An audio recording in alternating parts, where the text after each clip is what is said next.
Welcome to my first try to review Castle here on YouTube. Today I'm going to review Castle P.I, that is yesterday's episode. But before I start, I want to first congratulate Stana, Nathan, and everyone who works on Castle with their People's Choice Awards, and of course, congratulate you fans too. Because of all your votes, we won the awards. Last year we ended up with Castle, with the episode Bad Santa, where Castle got to hear from Kate that he no longer could work with Beckett, Ryan, and Esposito on the cases anymore because of he worked a case with the mob. I really like Castle P.I. as the episode. I already hoped for Castle to be working as a PI after Beckett got transferred to Washington, but unfortunately that did not happen. Now, finally, it happened, and I'm really pleased with this episode because it's really a classical Castle episode with all the jokes and the fun and the sexiness between the characters. I really enjoyed the scenes with Perlmutter too, because Perlmutter is basically a human grumpy cat, and his interaction with Castle is always great in this episode too. We go to Castle's apartment, where Martha and Kate are really surprised Castle is dressed, which implies Castle must have had a hard time with not working with Beckett anymore in the cases. But today he is dressed. He tells Beckett and Martha because he has a surprise. Beckett is scared about the surprise, and Martha agrees with her because, well, it is Castle, so you never know what you can expect. When Perlmutter, Beckett, Ryan, and Esposito were examining the crime scene, Castle showed up with his PI license. Beckett was really surprised because she had no clue Castle was getting a license. Well, it's really funny when Perlmutter held his clipboard in front of the murder victim so Castle couldn't peek at her. Unfortunately for Castle, it doesn't change anything that he has a PI license now, because he still can't work together with Beckett, Ryan, and Esposito in the case. But he decides to investigate the case himself. After she left the crime scene, Beckett and Esposito go to the workplace of the murder victim, a school for the little kids of the rich and famous. There she finds Castle who already talked to the neighbor of the murder victim and found out where she worked. And he went there next because he thought Beckett would be there too. They interview the principal of the school, and Esposito finds out there is a recording on her voicemail of the murder victim from a parent whose kid was not accepted into the school, and he threatens basically to kill the murder victim. When Esposito asks for the phone records of the school and a list of the parents whose child got rejected, so they can find out who left the angry voicemail, Castle asks for a copy, but Esposito denies him, and Castle stays alone behind in the office as Becca joins Esposito. Castle then sees a picture of the murder victim with her dog and notices something. The dog is wearing a collar with a GPS tracker. Castle then manages to track the dog, and the dog is being carried around by a suspicious looking guy. Castle follows the guy, and the guy lures Castle into an alley because he noticed he was being followed. He then first gets Castle in a chokehold, and later he pepper sprays Castle because he thought he was being mugged, but Castle just wanted to get his PI license out of his pocket and not a gun. He tells Castle then that he is looking out for the dog of the murder victim because she asked him to. She would go out of town, but he didn't know where she would go. In the meantime, at the precinct, Gates isn't happy that Castle is working the case. He makes sure Beckett, Ryan, and Esposito won't work together with him because they're simply not allowed to. And Ryan and Esposito tell Beckett that they are worried that Castle will solve the case before they do, but Beckett's convinced he can't. Which reminds me of the Double Down episode of season 2. In that episode, Ryan and Esposito had a bet that they would solve the case before Castle and Beckett would solve their case. One of the best scenes from the episode, I think, is where Castle was snooping around at the ME's office, and he's looking at the chart of the murder victim when Perlmutter comes in. He is humming and is all happy until he sees Castle, and he immediately wants to chase him out. He chases Castle around the table where the murder victim is lying down, and Castle asks Perlmutter for his help, but Perlmutter says that he rather would switch with the murder victim than to help Castle out. But Castle figures out from the charge that the murder victim traveled, and probably by plane, because of her stomach content. A second later, Beckett calls Perlmutter's office and asks him if there's anything in the autopsy that implies that the murder victim traveled somewhere. Back at the precinct, Beckett and Esposito are pretty impressed and annoyed at the same time that Castle knew about the traveling too.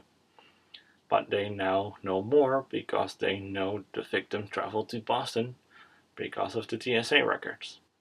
Esposito found out the murder victim contacted someone at the New York Ledger. Ryan figured out the victim had a lunch 2 days ago with a lawyer named Nicole Morris. And when he sums up all the details of the case they now have, he is Junior Castle again, because he thinks about a conspiracy. When Beckett goes to the address where the lawyer should be, she finds Castle there too. She's really surprised why he's there, and he tells her he is setting up his office there for Richard Castle investigations. Beckett then is really annoyed with Castle because she didn't tell him that. When Castle lets Beckett sit in on his interview with the lawyer, Nicole Morris, she lets him know that the murder victim wanted to know more about the Massachusetts laws about murder. She also lets them know that she traveled to Boston to go to the Radnor University. The murder victim apparently was looking into incident reports from 1999 in Boston, and Ryan thinks Castle knows why. Beckett and Esposito disagree. Beckett says he's resourceful, but not that resourceful, which Ryan has the perfect comeback. He says, he got you to marry him, didn't he? And then Beckett's face has like a perfect response. In the meantime, Castle and Alexis have dinner together and they discuss how it's going. Castle says he found something from 15 years ago, but he isn't sure if it's still relevant to the case. He then tells Alexis he wishes Beckett would share what she has. A second later, Beckett calls him and she asks how the case is going, and he says good. And then asks how her case is going, she says great. And in the meantime, Alexis is trying to push Castle, and Ryan and Esposito are trying to push Beckett to get the information out that they both need. Another great scene is when Beckett is waiting for Castle at the apartment with a ginormous glass of wine for Castle. She obviously wants to get Castle to spill the beans about his case for what he knows. But Castle notices it, and he fills up Beckett's glass too. They both deny to get each other drunk to let the other spill the beans about what they know about the case. Castle and Beckett decide to trade what they know, and they start theorizing together, which ends up in a wild night. When they wake up the following morning, Castle says last night was amazing. Beckett wonders if he means the case or that, says Castle. It's forever we tried that. I forgot how creative you can be, Beckett says. But she isn't talking about the case anymore. We're definitely on top of him, says Beckett to Ryan when he asks about how far Castle is with the case. I'm not sure she's talking about the case. We're looking for online clues. Castle finds the editor of the 1999 Boston University paper, and he thinks the editor left something out of the story about the death of the boyfriend of the murder victim. He tracks the editor down, who works now at the New York Ledger. He was the guy who the murder victim contacted. Then Castle brings the reporter to the 12th precinct. He and Beckett get to hear that the reporter left out that there was someone else in the room with the boyfriend when the night he died. The top federal prosecutor from New York, Spalding Elliott, is then Beckett's new number one suspect.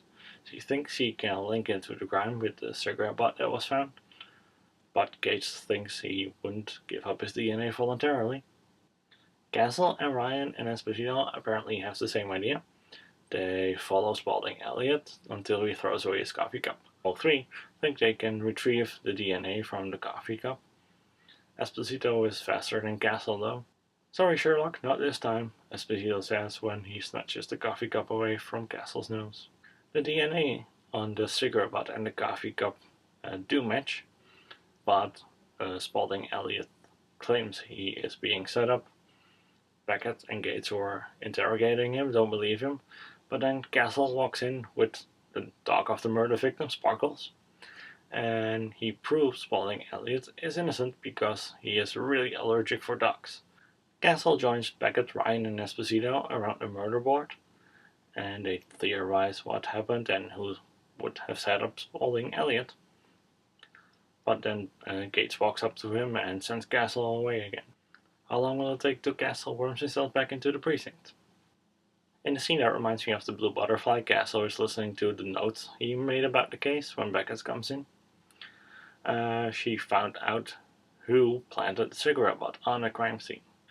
Normally I kinda know who the killer is before they reveal it, but because of all the classic Castle action I had this time no clue. It was the lawyer Nicole North. She apparently worked for an unknown party yet to set up Spalding Elliott for the murder. Castle is then bummed out he can't be there for the arrest, but Beckett has a surprise for him. Beckett called the lawyer to the office, where Beckett arrests her right in front of Castle's nose. When Castle's first P.I. case is over, Castle and Beckett go to their apartment and share a normal-sized glass of wine this time. Beckett is really proud of Castle, that he got so far with the case, and Castle surprised himself too. They can't work anymore on the cases together now, so Castle asks Beckett if it's okay he stays P.I. for a while longer. Her answer is a present, a Sherlock hat and a magnifying glass. Castle tells Beckett and he wants to share some more in the bedroom.